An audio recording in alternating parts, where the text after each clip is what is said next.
Good afternoon, Liberty lovers. Welcome to Liberty Call. Today is Thursday, October 26, 2023. I am Raymond Dahlman, your humble host here at the Liberty Call. Glad you're here. It is another beautiful day here in Colorado. It is, what's the temperature outside? It's probably in the 60s. About 65 degrees, and it is beautiful and sunny. Finished up the maintenance on my truck. Had to change out the air filter because I can't remember the last time I changed it. So anyways, but got all my maintenance done on the vehicles before the winter comes because we got snow coming on Sunday if the forecast holds up. So that is awesome news. My wife will be home Saturday, so just in time for the snow to arrive. So she's sitting on a tropical beach right now, I think, somewhere in the Caribbean on a Disney cruise, and she's going to come back to frigid weather here. So yay! Not that she watches this, so she has no idea what I talk about, unless she's in her office next door and complaining because I talk too loud. So anyways, all right. Well, I'm glad, if it is your first time watching the Lib Call, I'm glad you're here. We're going to talk about the day's news, the markets, and some other stuff that I find interesting. Like I said, if it is your first time, give me some thumbs up, likes, shares, subscribes, follows, press that notification bell because you want to know when I go live, because this genius, you don't want to miss out on it. You miss one day, the whole thing goes to pieces. All right, let's get into the numbers for today. Dow Jones was down 0.76%, 251 points, closed at 32,784. S&P 500 was down 1.19%, closed at 4136. NASDAQ down 1.76%, closed at 12,595. The VIX was up 2.43% today. It's at 2068. Canada down 0.38, Brazil up 1.68%, and Mexico up 0.82. In Europe, Germany was down 1.08%, the UK down 0.81%, France down 0.37%, the Netherlands down 0.41%, Spain down 0.24%, Italy up 0.29%, Switzerland down 0.32%, and Portugal up 2.16% today. Russian exchanges both in the red, MOEX down 1.27%, the RTSI down 1.71%. And the Asian markets, Japan, the Nikkei was down 2.22%, Australia down 0.61%, New Zealand down 0.43%. In China, the Shanghai was up 0.48%, the Shenzhen Component up 0.4%, China A50 up 0.63%, DJ Shanghai up 0.35%, Hang Seng down 0.23%, and the Taiwan weighted was closed. All right. So kind of a mixed day across the globe. Asian markets green, European and American markets kind of reddish, but match my shirt. So, all right. Well, again, the markets are ugly. They're angry right now, frankly, simply because we have just abused the financial system.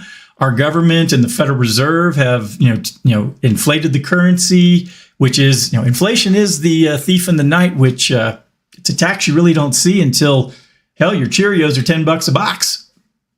All right. Well, let's get to the market recap for today. S&P 500 falls as Meta slump triggers tech wobble. They always try to put such interesting titles to this stuff. All right, S&P 500 experienced a decline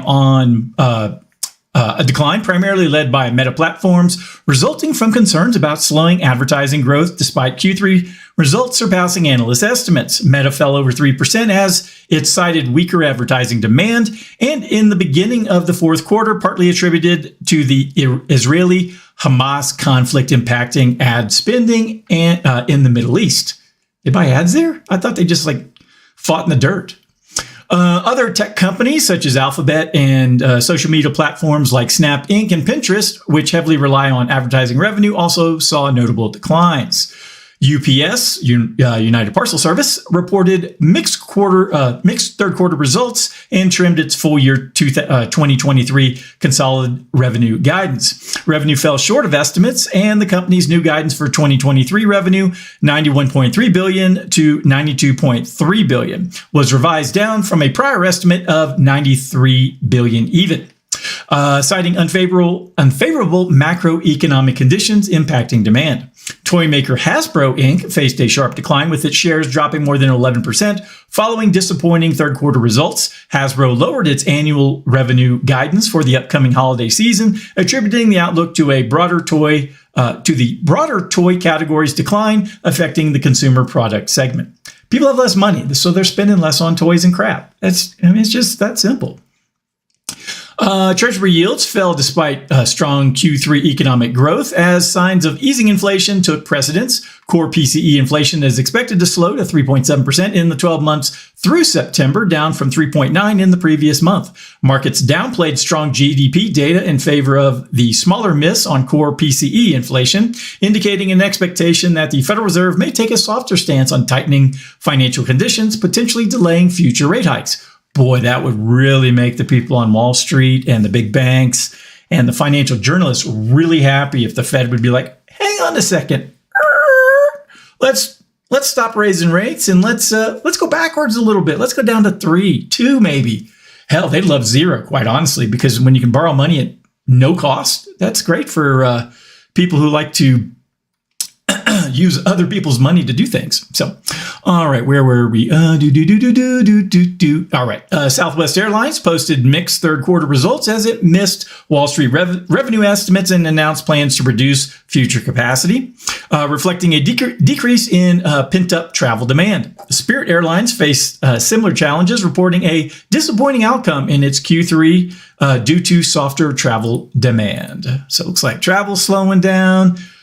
Toy companies aren't doing quite as good. So again, people got to eat, they got to drive to work. What do you expect when everything is more expensive? Anyways, next up, article from Yahoo Finance titled "The Economy Surged 4.9% in the Third Quarter, but is a recession still looming?" It's written by Paul Davidson from USA Today. See what he had to say. All right. The U.S. economy accelerated in the third quarter, growing at an annualized rate of 4.9%, surpassing expectations and marking the fastest pace since late 2021. Consumer spending surged, increasing by 4% and contributed significantly to the growth, accounting for about 70% of economic activity. Again, everything's more expensive, so that's why GDP is going up. Consumers have been empowered by substantial pandemic-related savings of $2.7 trillion, robust job growth, and competitive wage offers. Employers, amid labor shortages, raised annual pay raises above 5% to attract talent and retain workers. While pay increases have recently outpaced inflation, lower and moderate income Americans have been depleting savings and taking on more credit card debt as interest rates rise and lending standards are tightening.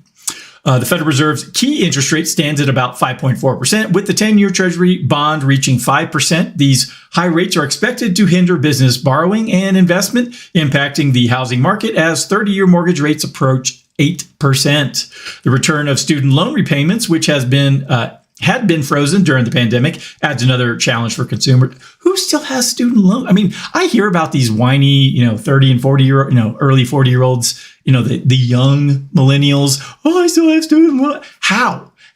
Pay your way through college. I don't know how this is any harder. I joined the Navy and got $14,000 for the GI Bill, which I used a good portion of it.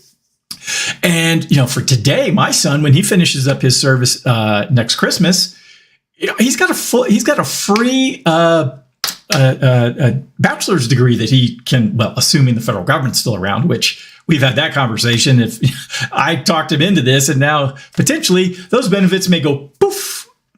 Anyways, all right, where was I? A slowdown in consumption is anticipated to dampen future growth, with forecasters expecting a pace of 0.7% in the current quarter and 1.1% next year. So GDP is about to go. Although a recession was anticipated by economists in September, the odds have decreased down to 48% from 61% in May. Guys, seriously, if you've ever seen the Shawshank Redemption, that pipe Andy Dufresne has to crawl through that he smashes with the rock and then he gets out to the ditch. We have to go from where he's smashing the rock to the ditch, all that crap in the middle. We got to crawl through it. There's just no way around it. I mean, yes, the Fed could create more stimulus and more spending, and the government could just, print up stimulus bills to, fund all this stuff. However, all you're doing is delaying the inevitable. You still have to crawl through that river of crap. All right. While Barclays forecasts a mild downturn, strong consumer spending may continue to defy predictions of a near-term recession. The Federal Reserve, led by Chair Jerome Powell, is keeping a close eye on economic growth as it could lead to higher inflation, potentially necessitating further interest rate hikes. Despite impressive economic output, a recent decline in underlying inflation measure may prompt the Fed to maintain interest rates, according to Bernard Baumol, chief global economist at the Economic Outlook Group. Boy, that's a fancy title. Various sectors of the economy experience shifts while the housing sector while housing construction growing for the first time in almost 3 years, and government spending continued to rise. There's a shock. Business investment experienced a slight dip, primarily due to increased borrowing costs. Trade also played a role in shaping the economic landscape, as both imports and exports saw significant increases, contributing to a widened trade gap. Great stuff, huh, folks? Everything's more expensive. The numbers look good, but we know behind the scenes, don't let this stuff fool you. It's a mess out there. All right, last article from Zero Hedge, titled "Dollar's Fate is Sealed as Fed's Independence Eroded." Written by Simon White, a Bloomberg macro strategist. All right, the independence of central banks in the United States and other advanced economies is facing increasing challenges from fiscal authorities, which could have significant implications for currency values and inflation. However, central banks have operated with a fair degree of independence, focusing on price stability and monetary policy while steering clear of direct involvement in government fiscal matters. I don't know if that's so true here in the United States. They kind of mix together. Even though the Federal Reserve is neither federal nor reserve, they seem to have a cozy relationship with the Treasury Department and Congress. The growing trend of fiscal dominance, where government debt and deficits become the driving forces behind the central bank policy, is causing concerns. In the United States, large fiscal debts and a growing debt to GDP ratio, combined with significant government spending needs and expanded borrowing, are undermining the central bank's ability to independently enforce inflation targets. In Europe, the new EU rules implicitly acknowledge larger debt and deficits, offering countries more flexibility in breaching established limits. The fiscal deficit in the United States reached its widest peacetime level of 8.3% of GDP, and the debt to GDP ratio has risen to 129%, largely attributed to increased government spending during the pandemic. And that 129% number is from last year, so they haven't updated it. I imagine it'll probably get updated here in the next few weeks since the fiscal year just ended. In a situation where central banks face substantial financing needs driven by massive deficits, the rigid pursuit of inflation targets can hinder economic stability. The shift towards fiscal dominance and the erosion of central bank independence could lead to inflationary pressures. Economists note that large fiscal deficits coupled with negative net worth positions for many developed countries can fuel inflation. Charles Calomiris of Columbia Business School has pointed out that inflation is often a fiscal phenomenon before becoming a monetary one. I'm not sure what that means, but he's a college guy and he has no practical life experience. The likelihood of the current wave of global inflation being transitory seems to be diminishing as governments regain dominance over monetary policy. If the United States experiences a secular rise in inflation, it could further erode the value of the dollar in both purchasing power and exchange rates. No way. That's what happens with inflation? As central banks become more closely aligned with government fiscal policies, the quality of assets on their balance sheets may deteriorate, posing risks to the financial system and the value of the dollar. This trend away from independence of central banks could result in a more extended period of debasement of the US dollar and other fiat currencies. I think that's what's going to happen until they all just implode on each other. And we as the regular folks, what do? I mean, my hope is that, my trading platforms stay up and alive, if everything falls apart. But if if global shutdown, we're hunting our food, I don't know if it matters if you own AT&T or Ford at that point. So, all right. Well, that's everything that I had for today. If anyone needs anything from me, please go to dsafinancialgroup.com. All my contact information is there. If you want to book a meeting, get your finances in order, plan for your retirement. We might still have one of those in the future. And otherwise, hope you have a great evening, and I will talk to you guys next time. Adios.